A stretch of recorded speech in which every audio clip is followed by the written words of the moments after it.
Welcome in Tuesday edition Oxford Exxon Podcast. Chase Parham, Neal, McCready, Clark Ford Studio here with you today. We are going to talk some different things. We're going to talk to Gabe DeArmond, our friend from PowerMizzou.com, out of our huge village of rivals, co-patriots that we're all tight with. Gabe, what are you down to, one about of those guys. Hey, we're small but mighty. Okay, that's the way this works. So Gabe joining us here in a little bit. Actually, here pretty soon, about 15 minutes or so, as Ole Miss and Missouri tip off from the Pavilion tonight, 6 o'clock for that one. Injuries potentially on both sides. We don't know about Matthew Morrell's status as of this morning at 8:18. Kobe Brown for Missouri also did not play against Alabama. His status, at least to me at the moment, is unknown, so I don't know what that looks like, and maybe that plays into the line a little bit. I see this morning Ole Miss a 1.5-point favorite over what is that? just an ad. Oh, okay. 1.5-point favorite over Missouri this morning on several different Vegas sites there for that. So that and more coming up today. Oxford Exxon, Highway 6 West in Oxford, lunch specials, ribs, whatever you like. Tons of different options. You come into town, with lunch specials, you get any size fountain drink and bread as well. They can take care of dinner tonight. They've got side items. They can call ahead and have it all wrapped up and ready to go for you whenever you're coming through there on Highway 6 West or up and down I-55 throughout North Mississippi as well. And again, coming to you from the Clark Ford Studio. We are. Clark Ford is in Amory, Mississippi. 662-257-1900 is the number. You call it. You ask for Corey Clark. You tell Corey what Ford product you're looking for. He'll send you a quote within 15 minutes in business hours, right to the bottom line. No hassle, no haggle. You get your quote. The rest completely up to you. You can shop it around. You can do what I've done, what I recommend that you do. Let's hop into a Clark Ford today. You'll love the product. You'll love the service. Corey and the people at Clark Ford want to be your car guy. They want to be your truck guy. People say, what does that mean? Call the number. You'll find out. 662-257-1900. Gabe DeArmond. Others will join on the myperfectfranchise.net hotline. If you're a displaced corporate exec or you want to put your career in your own hands, maybe you're an experienced entrepreneur looking to diversify, Andy Ludicky can help. He's a longtime Rivals board member, a diehard college football fan, franchise veteran, owns multiple franchises and businesses, uses his expertise to help others find their American dream through a very thorough and free consultation process. So call Andy, put your life and career in your own hands. It's 100% free. Got nothing to lose. Find your perfect franchise, myperfectfranchise.net, or contact Andy anytime at andy@myperfectfranchise.net. Or call him on his cell, 404-973-9901. What do you make of that line tonight? Missouri coming in 14-5 on the season. Their last game, they got rolled by Alabama 85-64 in that one. Team under a first-year coach with Dennis Gates. They've been really good offensively, defensively, up and down, depending on the game. But a game that, it's in Oxford, obviously. Ole Miss hasn't quit, still playing tough for the most part. But Morrell does not appear to be either playing or definitely not 100% tonight. And with that being the case, it's an interesting line from Vegas this morning. Ole Miss hasn't been getting blown out. Missouri played poorly against Bama without Kobe Brown. Not sure it would have mattered. Alabama's one of the two best teams in the country. As of this moment, I think they're the best team in the country. I've watched Purdue. I think Alabama's better. I don't know. Home game, weird game. I think Vegas kind of waiting for Missouri to tumble down to earth a little bit. Some of that. I get it. If Brown doesn't play, they're going to have a hard time generating a lot of offense. Ole Miss has a hard time generating offense, and if they don't have Morrell, it's going to be really hard to generate offense. Maybe it's in a rock fight. You just give the home team a couple of points. Probably not a hell of a lot of action on this game, I'm guessing. Of all the college basketball across the country today, it's not where they're going to have the biggest handle. I don't mean that as a knock either. I just can't imagine this is a game that too many sharps are focused in on. Elsewhere around the SEC tonight, Arkansas giving 11.5 to LSU in Fayetteville tonight. LSU really has tumbled since that hot start for the Tigers. I'll be curious to see whether that game can get played. I know LSU got into town, but they're expecting a lot of snow. Oh, really? Up there, yeah. Okay. Oh, I guess they'll way, play the game. It'll be a matter of getting them out. Big total here for Ole Miss, by the way. Ole Miss and Missouri tonight, 147.5 is the total, the over under there on that one. On which one? Ole Miss and Missouri, 147. Oh my God, pound the under. You got to get up into the 70s. Wow, give me the under on that. You like that? Yeah. With those two injuries, especially. Hey, anybody scoring? Yeah, 74-73 does not cover tonight. Ole Miss and Missouri. It's not enough. Did you see speaking of lines, is this accurate? What? That the Bengals-Chiefs line has moved to Bengals -2? If so, that says something about Pat Mahomes' health. I'll have to look. I don't know. I have not seen that off the top of my head, though. Huh. Hold on. I can tell you quickly. I'm already on the site. I've got it at 1.5. It's moved from Cincinnati +2.5 to Cincinnati -1.5 on my book. I'm using OddsShark for anyone curious. I'm making a post on rebelgrove.com as we speak. Tysheem Johnson just did one of those tweets where he puts the pin, and he's in Miami, Florida.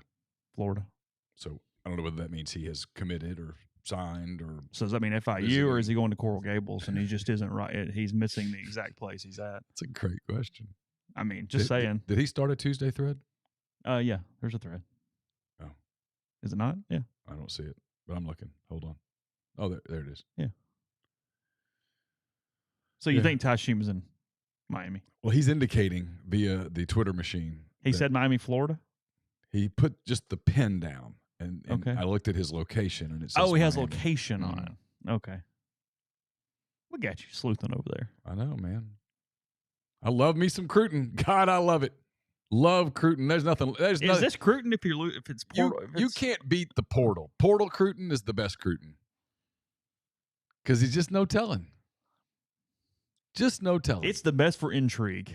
We'll say that. It's the best for intrigue. I mean, I guess. I'm just curious. What I love is people go, what does it mean? I don't know. I mean, he's there. He's in Miami. I mean, it beats me. He could just be on vacation. Didn't say he was on a recruiting trip. People ask all the time, what's the most frustrating part of what you do or whatever.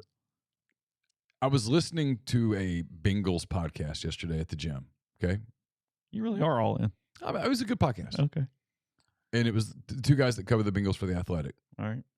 And they were talking about the locker room after the game. Getting in the locker room, talking to all the people. You were able to convey to the people reading your work what happened, what the atmosphere was like, what the team was saying, what guys said. We don't get to do anything like that anymore. We get this very sterile plate put in front of us, and we're asked, hey, make a meal out of this. And there's not much on the plate. And I think what's happened to us sometimes is we're like, screw it. Just take the plate. And here's your plate. Here's slop. Because there's nothing on it, right? And like you were watching them, they had a lot of material. Like, because they were diving into the whole thing about the Bengals being motivated by the tickets. And they were like, hey, the Bengals were selling tickets for the AFC Championship game in the event that it were Jacksonville at Cincinnati. They were pre-selling. Yeah, sure. It's like, that somehow that didn't factor in. And it was kind of brilliant, that you have to find ways to motivate and stuff. But they talked to all these different people who said all these different things. And I was like, we don't get to do anything like that. Instead, literally, I could text 6 people at Ole Miss right now. Hey, Tysheem, is he going to Miami? Silence. And I don't know why college athletics has suddenly become top secret. If you look at professional sports, they're the opposite of that. And they're thriving. And college athletics, for some reason, and I'm throwing you a curveball here this morning, college athletics, for some reason, has become secret. Is it, and I don't know, we can discuss this out, and maybe I'm setting up our conversation later, is I want to dive into Ross Dellinger's story on revenue sharing that's trying to get brought into the California legislature. Is it because we've gotten so freaking player-friendly that they are not doing anything to give anything on what a player is doing, that we are no longer allowed to discuss a player? Is that even potentially possible? And I get it's not necessarily from a recruiting standpoint on what you're trying to, but you know what I mean? Like, maybe. By God, we don't talk about players anymore. They get whatever they want, and we don't talk about it. You know what? I think this season for me, I'm just going to tell people now, I think I'm turning a new leaf on that. Okay. I think I'm not sharpening the talons or whatever, but I'm taking off the gloves. Why do we defend? Why do we give everyone the benefit of the doubt? I don't think we should. I think it's fair to ask legitimate questions. Just, hey, if we're going to and there is a different standard on a player who's getting a 6-figure contract to play a sport versus somebody who's not. Yeah. Oh, no, you're getting paid. Hey, what's up? We hear numbers. So I think it's fair to ask questions. Or to write more critically. I mean, we've set the stage for this. Lane Kiffin's making $9 million basically next year. I mean, I think if I'm Ole Miss, I'm expecting $9 million worth of results. And if I don't get it, I'm disappointed. And I would express that disappointment if I were them. I don't think that's unrealistic. I mean, we're doing the Rashada thing. Let's say he had gone to Florida. Let's say they'd followed through and paid him $13 million. Now you're on the clock, champ. Mm-hmm. Right? Yeah, we're paying you a ton. Hey, let's go. I mean, the Yankees expect Aaron Judge to produce. Yeah, Aaron Judge next year hits 208 with 18 home runs, and they go, whoa, hold on. The contract's a big part of the talking point. Yeah. You don't say that about the middle reliever on the major league minimum who comes in and struggles and gets sent down to AAA. Nobody goes, well, you didn't earn your check. You made the minimum. I don't know. It's interesting. I think the guest we're about to get, Gabe, I think Gabe agrees with me on this. We haven't really discussed this. I mean, we got plenty of time. It's not, we're going to Gabe in 2 minutes. So, we got plenty of time to discuss this over the months and coming up. But the Lane Kiffin $9 million, what are the expectations, is a fascinating argument because, I've heard through grapevine a little bit that I think Lane would argue, nope, job's still the same. You're just paying me a lot of money, and I really appreciate it, but it doesn't make it where it's easier to win. And, that's a lot of cake and eat it, too, right there. Because that becomes well, hold on a minute. Paying you to keep Ole Miss relevant into a national conversation deep into the season and starting in 2024, paying you to make the playoff occasionally, pretty often. That is the deal. Where does $9 million rank in his field? Is it top 12? Top 10-ish. Yeah, it's top 10-ish. Is it top 12? Yeah. Then you ask him to make the playoff. That is the expectation. Yeah. As opposed to the coach making $5 million, you're not asking him to make the playoff. Is that program dependent? Is Kentucky asking Mark Stoops to do that at 8.5? Yes. That's you're expecting those expectations. Because I think Kentucky would argue we're overpaying you for you to just simply keep us relevant. Does that make sense? Then they need to state that publicly. Yeah. Right? Yeah. But the easy plus one math. Part of the Dak Prescott conversation today is you're making how much money? Yeah, it's not that you're a bad quarterback. It's that. Well, no one's saying this about. Yeah. Trying to think of somebody. Skylar Thompson. Geno Smith. Yeah. Nobody says Geno Smith, man, you failed. No, you had a good year. Yeah, because your expectation, because of what you make and where you are, that's totally different. Part of the Brock Purdy conversation is Mr. Irrelevant. Boy, you've exceeded expectations. Yeah. Now, when he signs a big contract at some point, okay, now we're expecting you to do it. Yeah. Well, like BWL makes a point here, but my counter to that is he said we're paying Lane for more than W's. He brings a lot of publicity to Ole Miss. He only brings that level of publicity if he wins. And the only publicity he brings is come on, listen. He goes 6 and 6, 7 and 5. He's not on the Dan Patrick Show anymore. No, and it takes a certain level of competency to get that level of attention. And you won't like his Twitter account at 6 and 6. You'll be like, stop tweeting, start coaching. And you literally can bet on that. And you only help the academic side of things if you're winning a lot of football games. Because yes, Lane Kiffin does a great job on helping the university as a whole when he is winning to a high level or a moderately high level.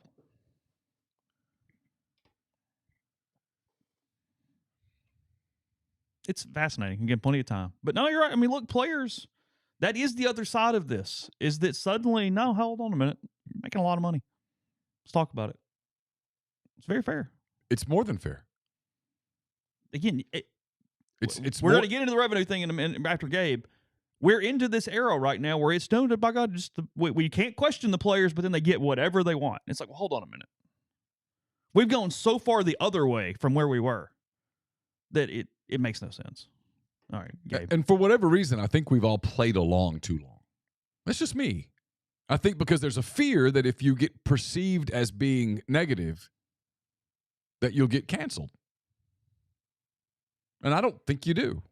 I just think that's your job. Maybe. I don't know. Maybe not. Maybe I'm nuts. I'm looking for Gabe's number, so I didn't have it. By the way, if you are a Oxford soccer or Clinton soccer fan, the game has been moved to Wednesday night. Oh, it has? It has. Okay. So after me saying that there is no common sense anymore, there's common sense.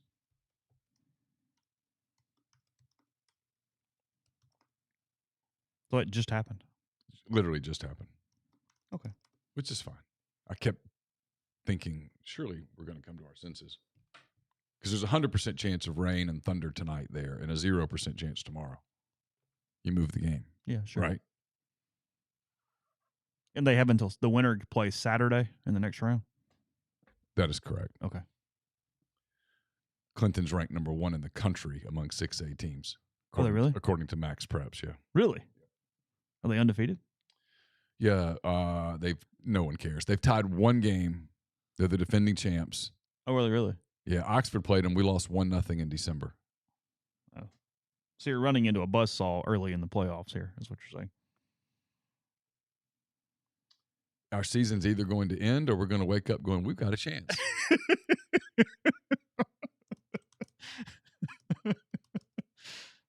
Do they lose a lot going into next season? Let's hope so. I didn't know you were playing Georgia football tonight. I'm sorry.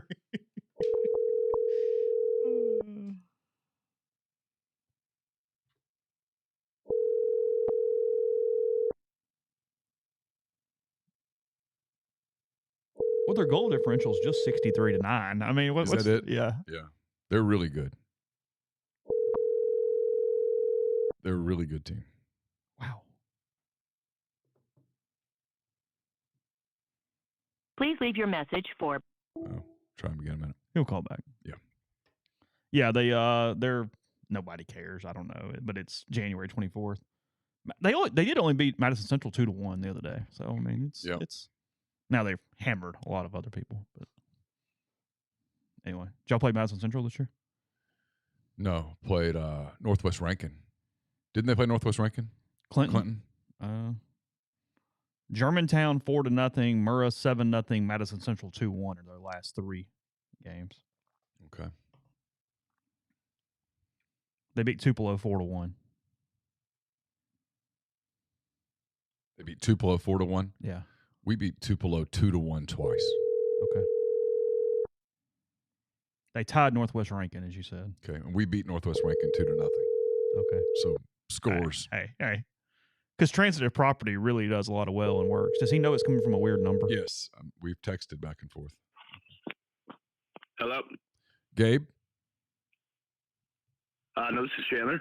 I'm sorry. I've called the wrong number. I can't see. I do not like this system.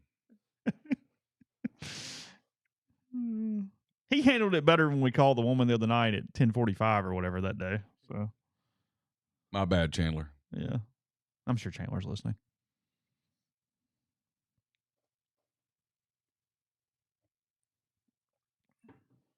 Yeah, it's a little clunky. Yeah, it's a lot clunky. It actually kind of sounded like him at first, though. I got a little confused. What's up? What's up, Gabe? How are you? Not bad.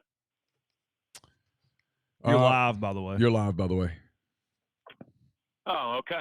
Good deal. Yeah. Welcome into the show, Gabe DeArmond. Hi, everybody. He covers Missouri for PowerMizzou.com. We just called somebody named Chandler. I don't know if they were in the Columbia, Missouri area or what. Neal called the wrong number, so we could have talked to somebody else 2 seconds ago, but so it's all good. Yeah, I don't know a Chandler, but I hope he's doing well, or she, or whoever it might have been. It appeared to be a male. It kind of sounded like you, actually. He sounded happy. He was having a good day. Was he? I mean, if you just want to call him back, I got stuff to do. He could do the interview. He'd probably do just as good a job. He would probably spend as much time as we're about to spend on Missouri and Ole Miss basketball before we get into another topic.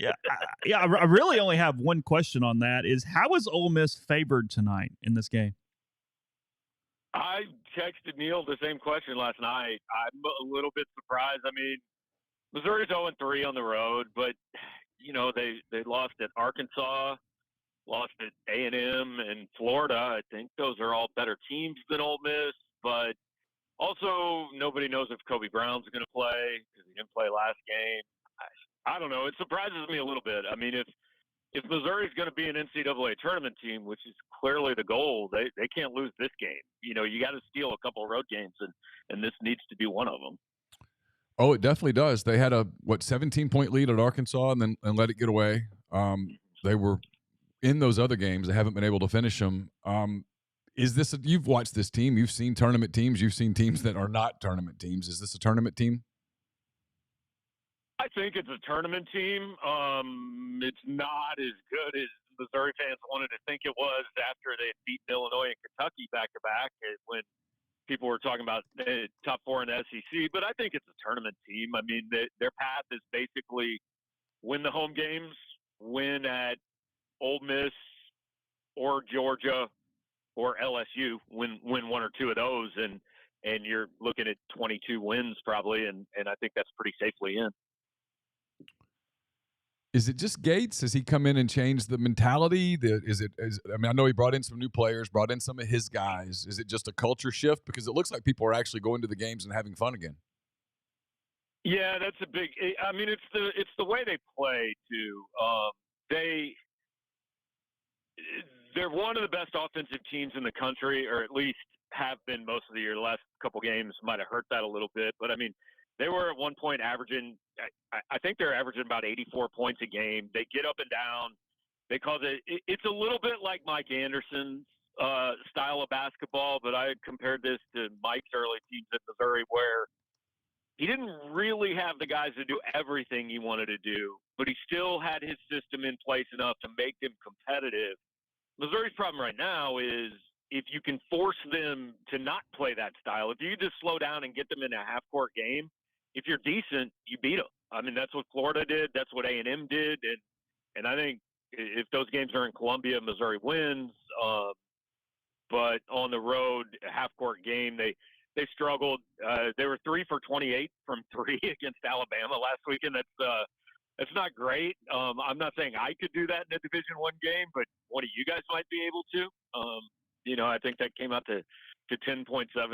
But back to why Ole Miss is favored, like the home and road, I've never seen anything like officiating in college basketball, the differences between the home and the road. I mean, Missouri shot 40 free throws against Arkansas last week at home, including some just mind-boggling calls. But then they go on the road and they barely get to the line in Gainesville or in Fayetteville, and it's just so easy to influence them.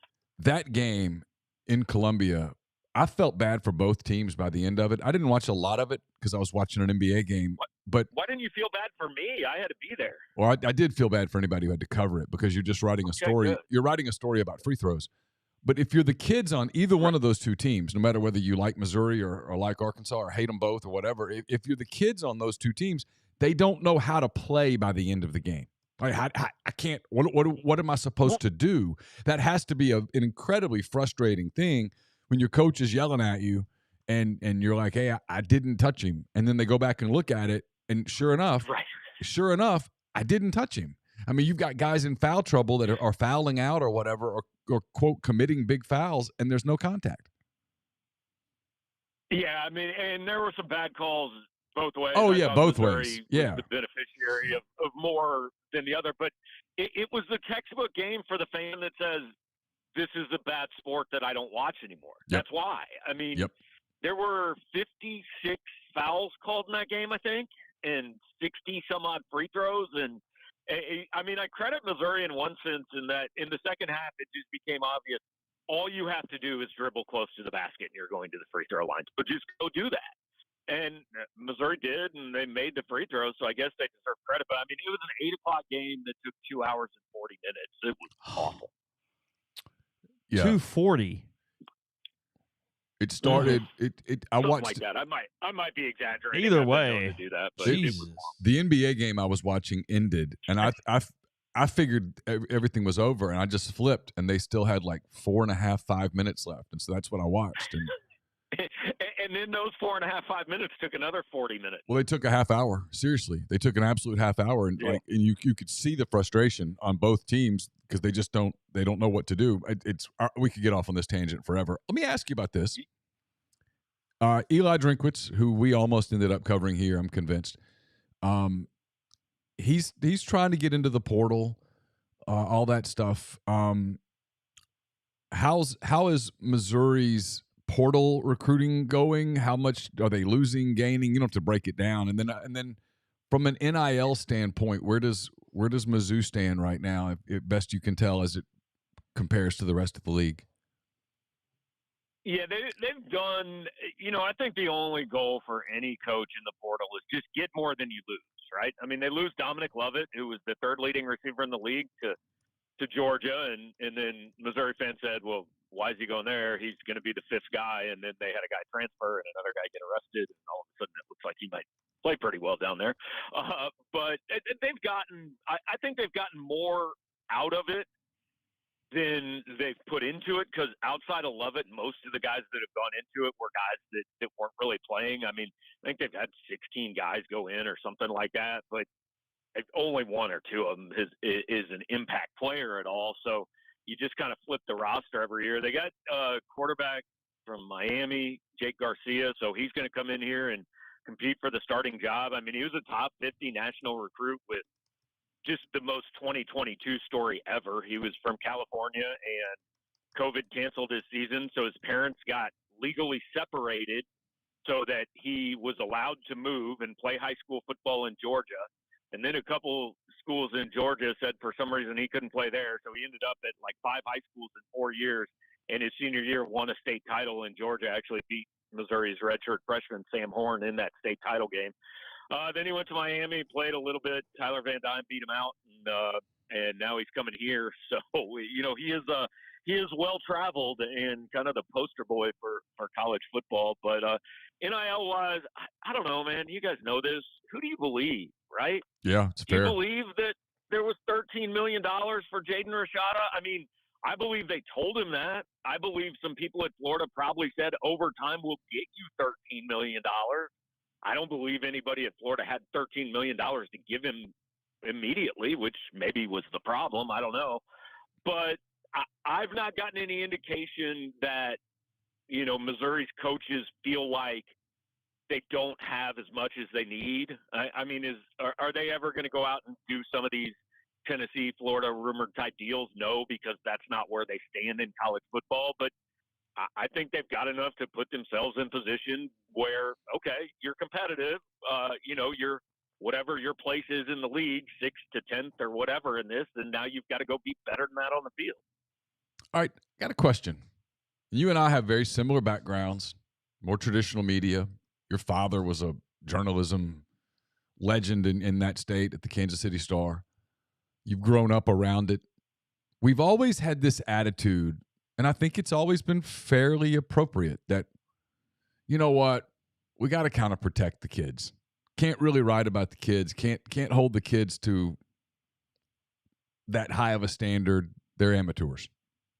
And now we've got these coaches that, like the coach we cover, I'm not criticizing him. He says it over and over and over. These are professional sports. It's a professional sport. Yeah. The players are getting paid. The coaches are making exorbitant amounts of money. Is it time that we have a paradigm shift in what we do and we begin to cover them more, quote, professionally? In other words, like you cover Missouri very similar to the way you would cover the Kansas City Chiefs. I mean, I think it's fair to some degree, and I kind of said that 2 years ago. Look, there are multiple kids on this roster making more money than I make, and good for them. They're more valuable probably than I am. But point being, if you are getting $250,000 and your team loses a game because of the way you played, I'm now going to write that. I'm going to write, hey, it was the 3 interceptions that beat them, and they were terrible plays. And I think we've always written that a little bit, but we've, like you said, you always kind of hedge your bets, and he's a 19-year-old kid, Yeah, but now he's a 19-year-old kid, and he's being paid to do this, and if he's not doing it, it's fair to say he's not doing it. It's still, I think where everything gets blurry is so many people that do this are so invested in whether the teams win or lose that it gets personal and emotional, and it can't do that. Like, I don't care how much money, whoever starts at quarterback for Ole Miss is. You don't go call him a bum. You can say he had a bad game. You can say he didn't play well, but you don't insult him. So that's still the line for me. I mean, I wouldn't, if I covered the Chiefs and they lose this weekend, I wouldn't call Patrick Mahomes names. I would just say he played badly, and they lost the game because of it. And I think that's fair in college sports now. I mean, because it's not. It's not college sports. It's a lower level of NFL or NBA. Which is super interesting kind of going forward, because if you think about it, if it becomes the minor leagues, how many people are really interested in the minor leagues? Like, a lot of people are interested right. A lot of people are interested in the Cardinals or the Royals, but not too many people are all that dialed into whatever the Omaha team is. Because those aren't the best players. I mean, if I'm going to watch a pro sport, I want to watch the one with the best players. Sure. And nobody watches the G League. Nobody watches junior college basketball. In high school, the varsity game's a big deal. The JV game, nobody cares about except the parents. So it's kind of the same deal. And it's pretty interesting. Missouri's best player in basketball is Kobe Brown. Came here as he's a solid recruit, but wasn't a top 200 guy or anything like that. And it's turned himself into all SEC player, finalist or semifinalist or whatever for National Player of the Year. And I've had some people say this year, he reminds me why I liked college sports, because I saw him come here as a guy he was okay, and then he stuck around here for 4 years, and I kind of feel like I know him, and I've watched him develop, and that just doesn't happen anymore. I mean, Missouri has 10 new guys on this team from last year, and they're going to have 6, 7 new guys on the team next year, and probably the year after that and the year after that. And you just bring quarterbacks in to audition for the job. And college sports is so much more emotional than the pros has always been transaction, right? We cheer for laundry. Well, in college, whether you think it makes sense or not, these people cheer for, that's my school. I'm invested in that. I have a piece of that financially and emotionally, and I go back to campus and I have all these memories and all that, and they want the kids to be the same way, and it's just not that way now. They're just all it's an exaggerated version of pro sports, because at least in pro sports they have contracts that keep them around for multiple years. Here you're just a free agent every single year now. Yeah, it's the drum I keep beating, Gabe. I think we're getting bell curved into a fall of college sports in some way because of it, because I think every year you're taking something else from the fan, whether it be games are longer, it's more expensive, they have no emotional connection to the players. Frankly, from a media relations standpoint, it tightens up and tightens up and tightens up. There's no way to get impactful emotionally if you're a fan compared to 10 years ago, definitely 20 years ago. I mean, I think over time that is actually going to lead to a change in discretionary money in time. Yeah, well, and I've compared it to, it's like, okay, it's like college sports is taking the fan and they're saying, okay, let's put them in a room and lock the door and see if they still hang on. Okay, they're still hanging on. Take away the bed. Okay, now take away the fan. Now take away the chair. Let's just see how much we can strip away from them, and they're still going to keep coming back to us. And so far they are, and I don't know, man. Sports fandom it's a really tough thing to just quit, right? You can say you're going to quit, and people do it all the time, but in the end, you still I basically quit watching Major League Baseball. I haven't watched a game in 3 years. But if the Royals get back in playoff contention, I know I'll watch in September. It's just this thing that I don't care how much you say you're going to give it up. It's really, really hard to give up. Hey, you added Aroldis Chapman. You bolstered the bullpen. Yeah. I mean, at least it makes it easy to cheer for when your team's finding such good dudes. And, just guys you want to see succeed. Hey, I have a soft spot for Aroldis Chapman. I mean, I just kind of turned an eye to it, and said, just keep getting outs, bud. Right. Yeah. You're just you're the chess piece. Go do what I want you to do, and I'll ignore the rest of it. I mean, there is a part of me that, because I can almost hear people in the background saying it, and I'll acknowledge it, that I wonder if the reason we kind of get this way is because, like you and I, and Chase to some degree, I mean, Chase is younger than us, but when we started this, like I can remember covering Auburn 99, 2000, 2001, 2002, all those years. I can remember by the end of a player's career, I kind of knew the guy. Yes. I mean, I'd covered him for 4 years. I'd talked to him. Like, I don't know, pick a player at Auburn that comes to mind. Ben Leard, Rob Pate, Alex Lincoln, Ronnie Daniels. I knew those guys. They knew my name.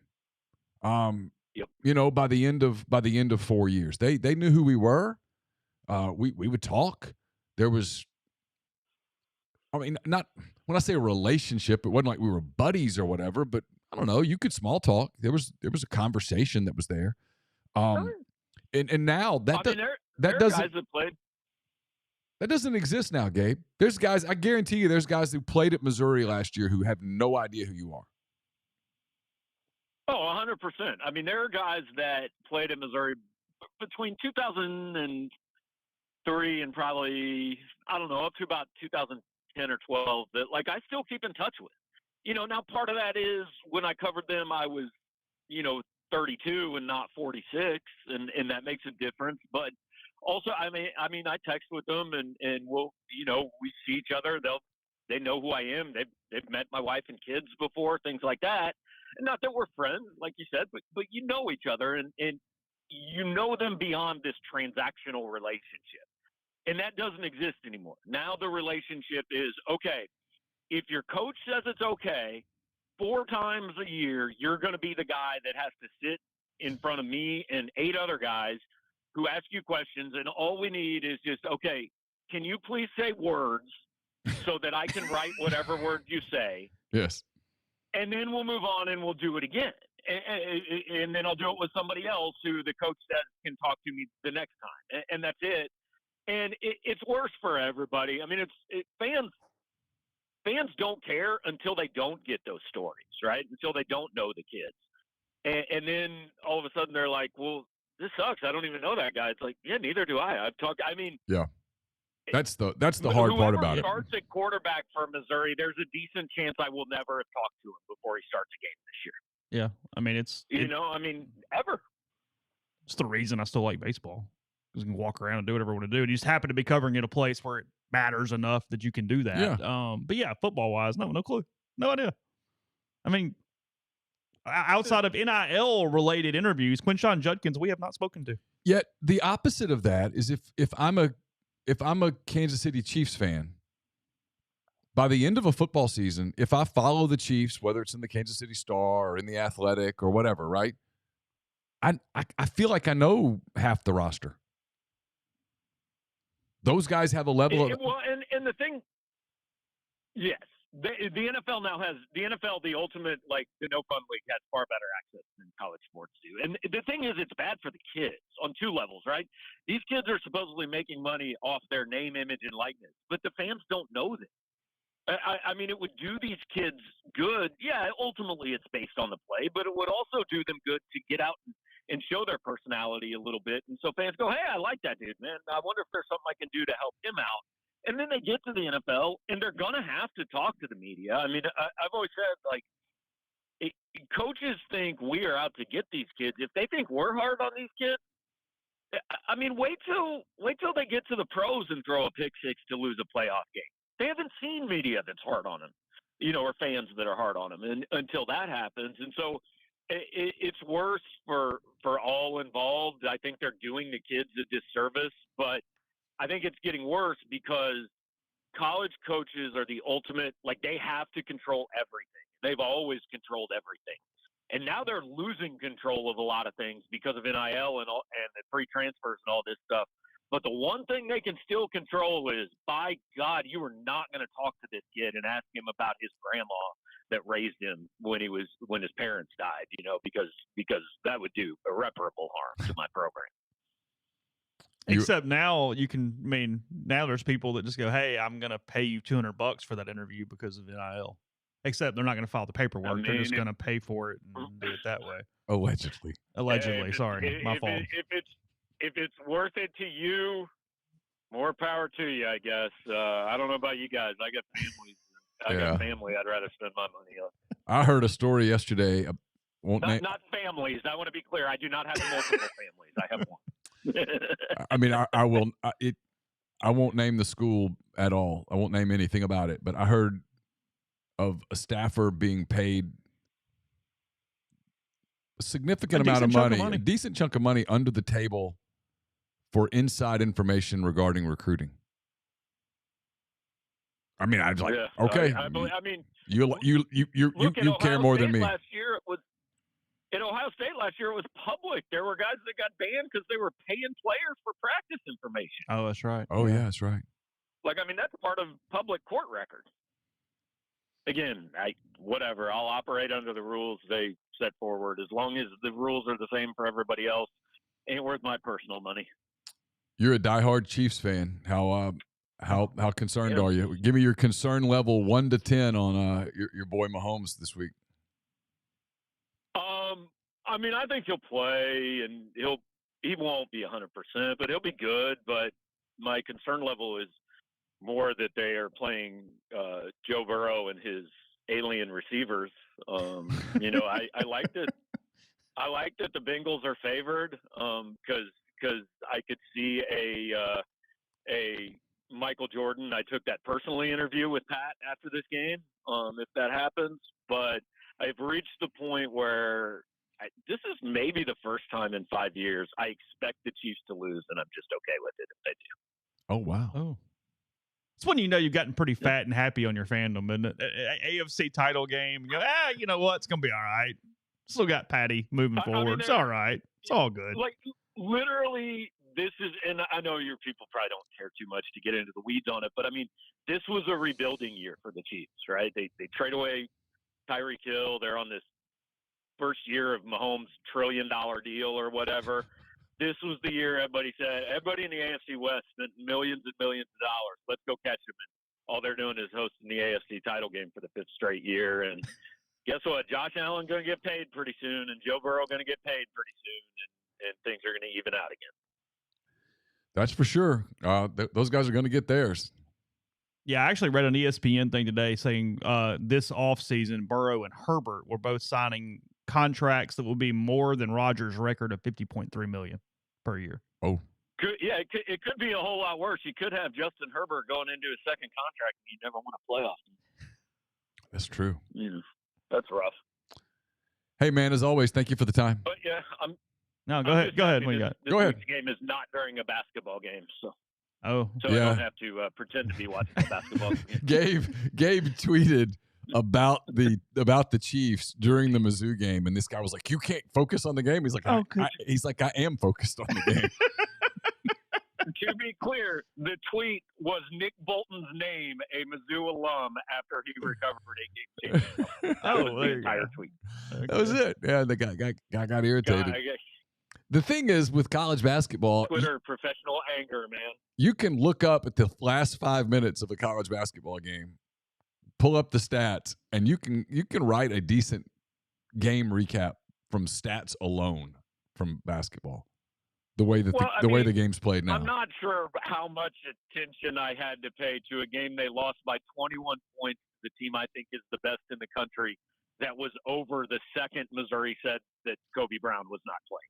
Yeah, and I agree with you about Bama. What was going to happen, and it happened. Yeah, I agree with you about Bama. They're really, really good. Alabama fans should probably start getting a little concerned about Nate Oates leaving. They need to. I mean, Bama's a basketball school. Kentucky's a football school, and what the hell's going on? Yep. All right, champ. Talk to you soon. All right, guys. Have a good one. Later, Gabe. It's Gabe DeArmond joining us here this morning. Yeah, when you can just lose an AFC title game and be cool with it, you're at a level there where you've hosted it 5 in a row, and it's where you are. 5 in a row. Because with the Saints, we never got to that point. It was still unmitigated torture, even as they were pretty good there for a while. So the Chiefs have hosted 4 in a row and won 2. Is that correct? 1-2, lost 2? I guess that's right. Yeah. Guess that would be. Shows you how hard it is to win a Super Bowl. That's why the Rams are like, yep, it was worth it. Oh, 100%. Without even a thought. Totally worth it. You sold out the future of your franchise for the next 5 years. Yep. If we needed the material, and probably now we need it tomorrow, so I'll save it. But I was reading some NFL executive predictions from ESPN. They talked to a bunch of GMs for next year, kind of what they thought in different ways. And they think that this is the year that the Rams probably fire sale a little bit and try to get back on a different frame since they are where they are. They have no picks. They only coming off 5 wins. So it's not like, hey, one move is going to move us up into a different tier. Right. You've got San Francisco in your division. It might be time to just step back and go. Because here's the truth. McVay's not doing this much longer no matter what. So you're going to have a complete Kind of feels like McVay's doing this one more year. I think he rides off with Aaron Donald in a year. And so here's my prediction. Sean Payton stays with Fox another year, and then Sean Payton goes to the Rams. Well, if you're Sean Payton, now here's your catch on that. Who's your quarterback? Yes, which is all that matters in this league, because when Gabe was talking, it's what clicked in my mind. He goes, hey, rebuilding year. It's not rebuilding when you have Patrick Mahomes. It's not rebuilding when you have Joe Burrow. Right. I mean, the Saints went through a lot of stuff. They still were competitive with Drew Brees in his prime because they had Drew Brees. You're never out of your window completely when you have a top 3-4 quarterback in the NFL. You know, you talk about those guys, Mahomes, Burrow. When you have a quarterback like that with the kind of, in different ways, but the panache that they both have, your franchise is just so freaking relevant. Well, I mean, in the NFL, it's Kansas City, it's Cincinnati. These are not major markets, and it just doesn't matter. No, it's the NBA has always been good with that, as one player can transform a market. The NFL has too. I mean, there was a 5-year time period where freaking New Orleans was a top 3 team in the NFL from an interest level standpoint. For sure. New Orleans. For sure. Stuck down there, away, whatever, never been any good. I mean, I can't remember who I was listening to. It was on Ryan Russillo's show. And he said, talking about Cincinnati, he said Cincinnati this offseason, will be a free agent destination. He said the players now know that the clout comes from playing on a contender. 100%. It doesn't matter where. You know, the players are no longer focused on, I want to go to New York. I want to go to L.A. I want to play in Chicago. Nope. I want to play for a winner. That's where the money is. That's where the clout is. That's where the legacy is. Drew Brees didn't need to play in New York to have a legacy. He got one in New Orleans, like you said. So feels like we'll talk about it much later in the week. It just feels like such a huge game. Oh, it is. Yeah. In so many ways. And 2 guys who find motivation everywhere. I mean, all jokes aside, Patrick Mahomes feeling offended. Joe Burrow will find a reason to be offended. I mean, it's just. Yeah. I mean, Burrow's pretty clear. I kind of like the Bengals as this game gets closer and closer and closer, more and more. Well, I mean, again, I'm listening to a lot of Bengals stuff, but the one thing that's pretty clear when you listen to people who cover the Bengals, who very clearly talk to a lot of Bengals, is that the Bengals took a lot of motivation out of being written off early in the year. Like, oh, you forgot us. You know, they've won 10 in a row. Yeah. Pretty hard to win 10 games in a row in the NFL. People just don't do it very often. There's a reason.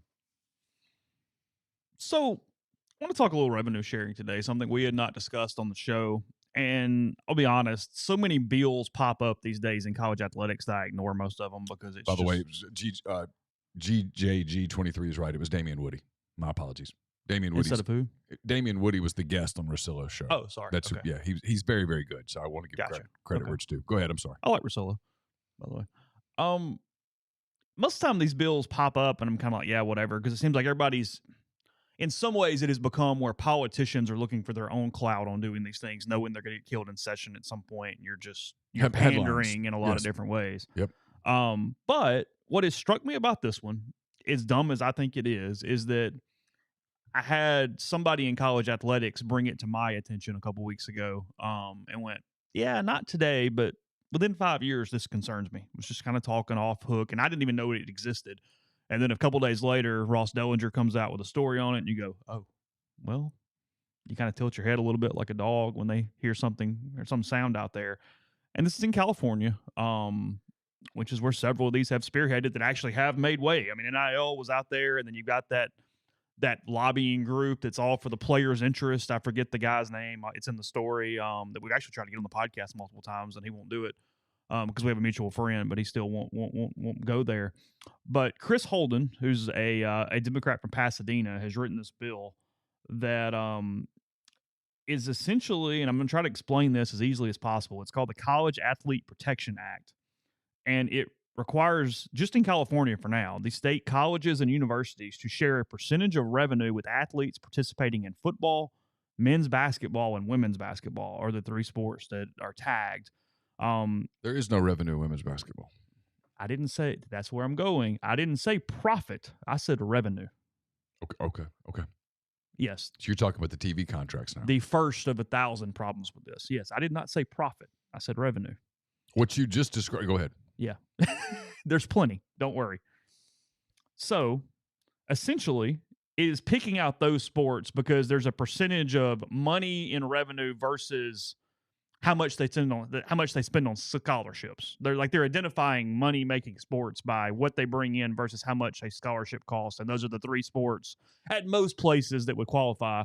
Frankly, in SEC, baseball might qualify too, but that's not a problem for now because it's a California thing. Does that make sense? Yep. Okay. So the bill, it tethers a portion of an athlete's pay to graduation, does not consider athletes employees, which is something I'm getting to later too. Okay. Requires schools to pay a bunch of medical care and scholarships for all athletes out of their eligibility, all kind of stuff. So, okay, let me break this down by part, because if I could go too much to the nut graph of what Ross does, it's going to get convoluted. The way it's written is that players should get 50% of the revenue from these sports annually. 50% minus what is spent on scholarships, okay? Okay. So just for easy math for people, let's say, and I've got Ole Miss's numbers. I'm actually going to go through this from an Ole Miss standpoint in a minute. But let's say School A made $50 million, and they spent $10 million on scholarships. Okay. So out of the 25, you take the 10 out for scholarships, and whatever's left over would be just distributed to players. Okay. So you had 50 million, and they paid 10 for scholarships, so they're left with 40. But they're left with 15 because it only comes out of their side, not the total side. But yeah. Okay. You know what I mean? Whatever the number is, but yeah, that's how it works. Okay. So it's set up as no player in a year can make more than $25,000. However, the rest of the money would be put into a trust that they would get later for whatever that amount is over that amount. Okay. Got it. Yep. You're just describing the death of college athletics. That's exactly what I'm doing. That's why I'm getting through this. It's a poison pill. Yes. There are even some stipulations in here from this brain surgeon of a diplomat that he says we can make some also contingencies to allow people to go after contributions and donations that end up in those sports as well. Yep. I mean, this makes no sense. Nope. Okay. So that's the main gist of that part of it. But here's where it gets even better. By the way, the guy that I was talking about a minute ago is Ramaji Huma. That's the lobbyist that's always into this into this kind of thing. Blah blah blah. Let me find it. Hold on one second, because this is the rest of it that is just simply asinine in the middle of what this is. It also says here that athletic directors, if they do several different things, schools cannot cancel athletic scholarships based on the revenue sharing payments. Can't cancel scholarships. Schools reporting $20 million or more in revenue must pay athletes 2 years of post-eligibility medical care. Schools reporting $50 million or more in revenue must cover care for 4 years. Athletic directors could be suspended for a minimum of 3 years if they eliminate a sport, a roster spot, or a scholarship amount while paying an athletic administrator or coach a salary of $500,000 or more. So they're also telling you, you can't cut a scholarship or a sport or you're suspended for 3 years, but you've got to give 50% of your revenue to the players. So again, revenue, not profit even. Is this just... It's so dumb. Okay, so hold on. I'm getting to something. Is this... Forgive me for the people who are going to go, oh, you're getting political, but look, it's always the same. I would bet my life this is a Democrat. It's a Democrat from Pasadena. Okay, so is this just a woke liberal doing the virtue signaling thing, or is this someone who wants to kill college athletics? Because it's very clearly one or the other. I don't know. What is... Again, because what they're describing is a completely unrealistic plan that would not work, it would eliminate college athletics within It would weeks. literally only work if every coach made no more than like $150,000. And come on. I mean, that's just not happening. I don't know, because like I said, I ignored it. I was like, yeah, usually I ignore these things and go, whatever, somebody's trying to gain some clout points somewhere and whatever, on wherever it comes from. But multiple people have gone, I don't know, I'm kind of worried about this one. As time goes down the line, because here's the deal. I mean, from an Ole Miss standpoint. Okay. I've got their money up from 2022. And again, I'm not diving into the entire balance sheet, just the main totals. People, if you find a discrepancy, feel free. Okay. But I've been in these with basketball for the last few days with other stories, so I kind of knew where to look. Okay. Ole Miss total revenue in football was $73 million last year. Okay. Okay. Revenue. Right. They spent $55 million. Okay. Leaving $18.6 million. Okay. Got it? Yep. That's football only revenue. Basketball last year, men's basketball, and counting the TV contracts, $12 million. They spent $13 million. Okay. Men's basketball lost $659,000 last year on the balance book. Okay. Baseball lost $1.3 million last year on the balance book, the way it's doing it. Okay. Now, there's the full media rights package and Learfield. There's some other stuff here, okay? Sure. Because that's the other part of this. It would require you to break down media rights for each individual sport to know what the revenues are for those individual sports. Does that make sense? Sure. Instead of this pile of just, hey, the SEC's paying $43 million per program, what do you do with that money? Because they would be trying to include that too, because that's a huge reason. Hey, the players are why TV is paying this amount of money. Mm-hmm. So under this guideline, taking out scholarships, and at Ole Miss, and again, full rides will be a little different. There's other rules. Again, just bear with me here. Mm-hmm. But at Ole Miss, per player, the school pays about $64,000 per athlete a year. Okay. Okay. They pay about $30,000 in scholarships, $7,000-ish in nutrition, $8,000-ish in medical expenses, $4,800, $5,000 in strength and conditioning program stuff. The Austin payments, which Ole Miss was at the forefront of making sure the players got that amount of money they're allowed to pay them through Austin. That was another lawsuit that went through and worked. Right. And then academic services, $5,500 or so. So $6,500. $65,000 per year per athlete on average. Okay. So the $30,000 per athlete would come out of this total number because scholarships are pulled out. Sure. But nothing else is pulled out of this at all.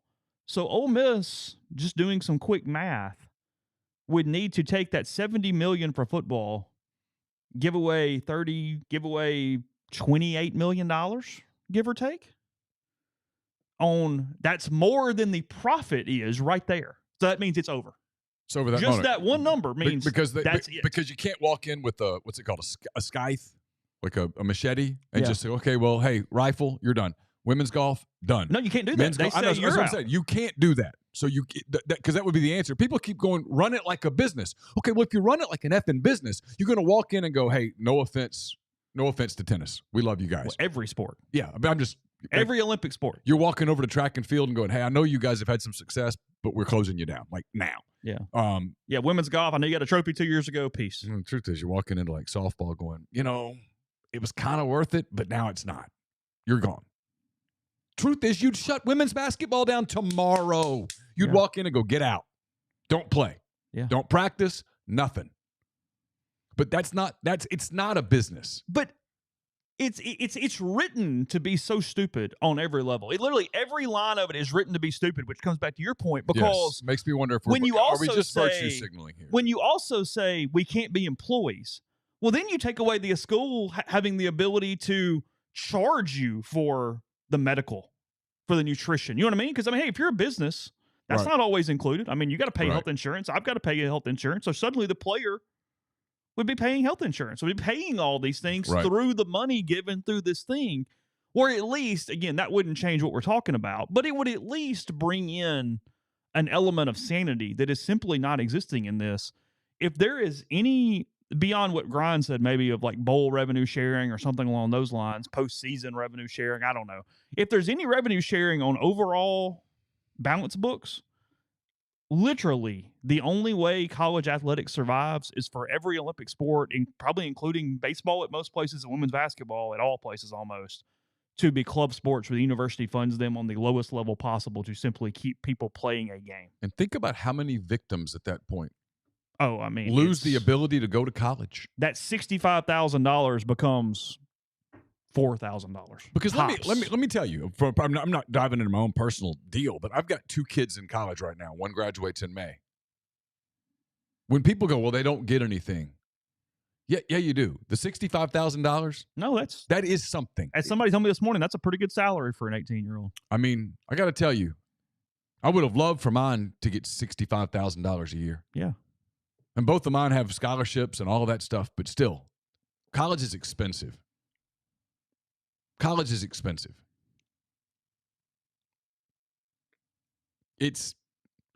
My guess is that this is the same state where the political people are out talking about $5 million per person for reparations, which makes no economic sense whatsoever, has a 0% chance of ever coming to fruition, but is a super popular thing to say on what is essentially constantly a campaign trail. It is a very virtuous thing, very woke, to say, hey, everybody, we should give $5 million in reparations. This is, hey, the players should get half the money. No, they shouldn't. It doesn't work like that. No, it literally cannot work. It doesn't work like that. You want to call it pro sports? The players don't make half the money in the NFL.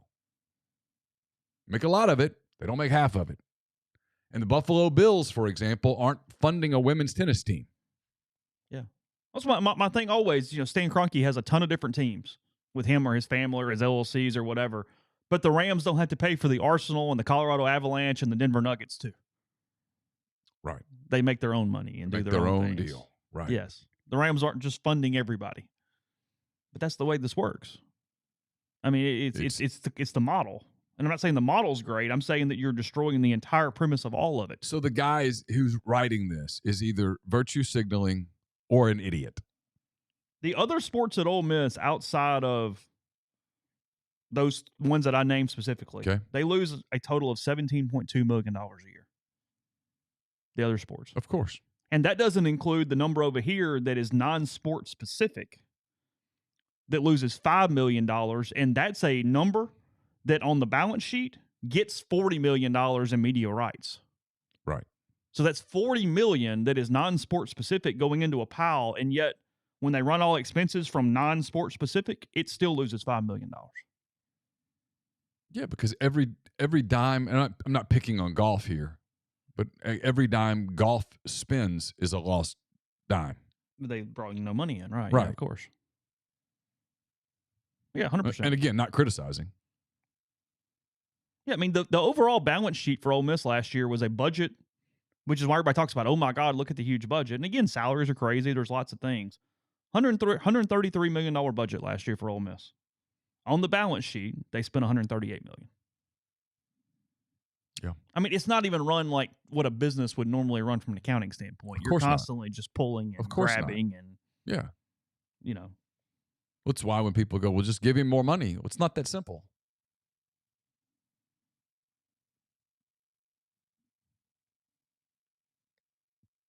Idiotic. But you have to watch it. And the fact that people are concerned about it. I had a couple people just go, hey, I don't know. Mm-hmm. Just. Well, I mean, the part where you're not employees and you can't cut anything, it's like, okay, what do you want me to do? You want every coach to go, I'm going to give away my $9 million. I'm just going to take $122,000. Cool, thanks. Well, you and I have talked about this before. There's the idealistic world and there's the real world. And I've told you and I have had this conversation many, many times. I'm convinced that a lot of people have so little real world experience that they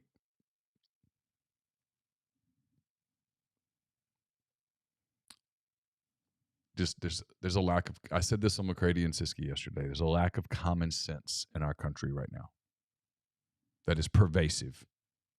And the good news is, if you're a moderately intelligent person, you got a chance to really make it big. And if you're a super smart person, holy shit, you can be a legend now. What used to pass as just passing is now exemplary. What used to be exemplary is now legendary. If you raise your kids, I mean, here's a parenting tip. If you raise your kids to be able to write and talk in sentence form, looking someone in the eye with an actual personality and voice inflection and stuff, sky's the limit. They don't even have to be very talented. Sky's the limit.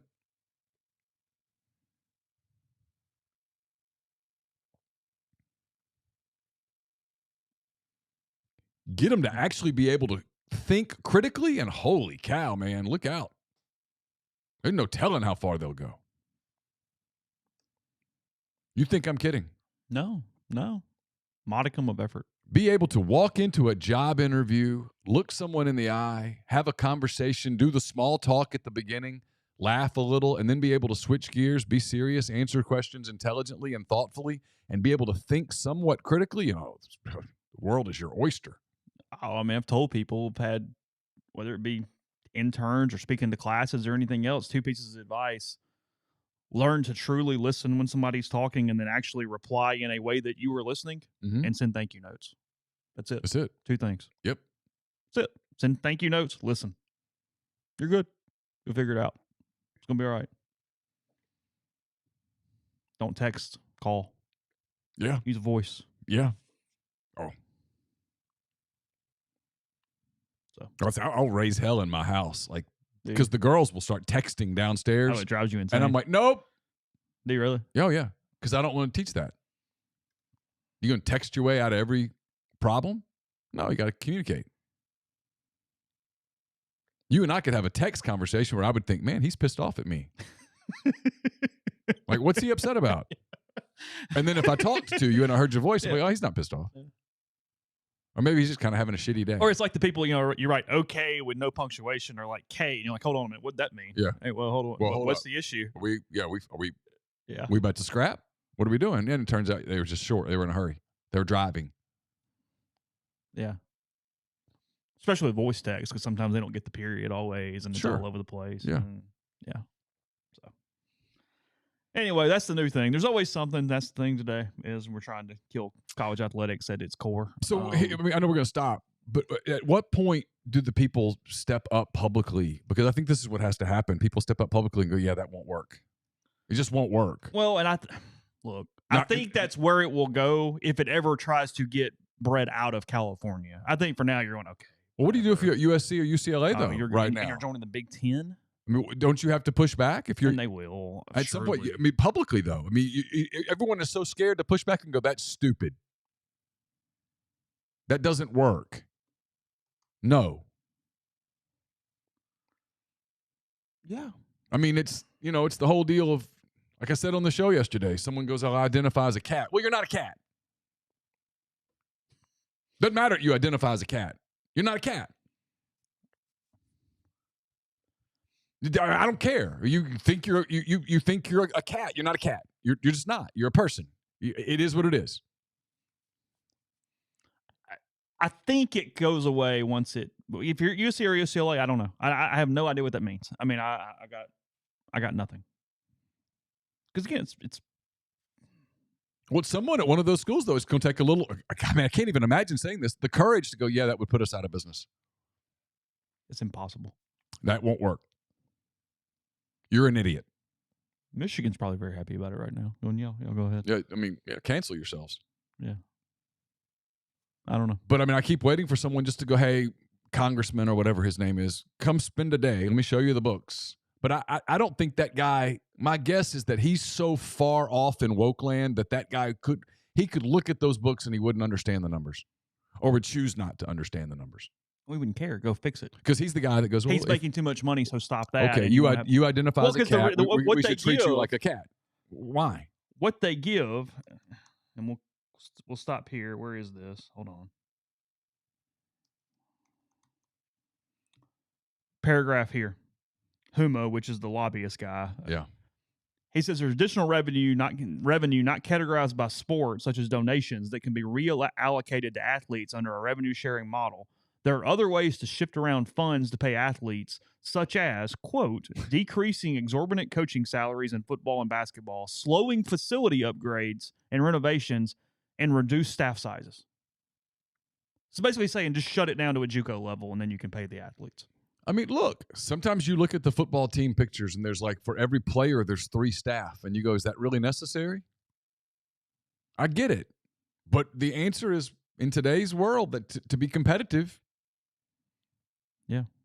Probably so. You got to have, I mean, it's an arms race. Yeah, it's an arms race. Yeah. And the same kids that want to get paid, they also want to play at the best facilities.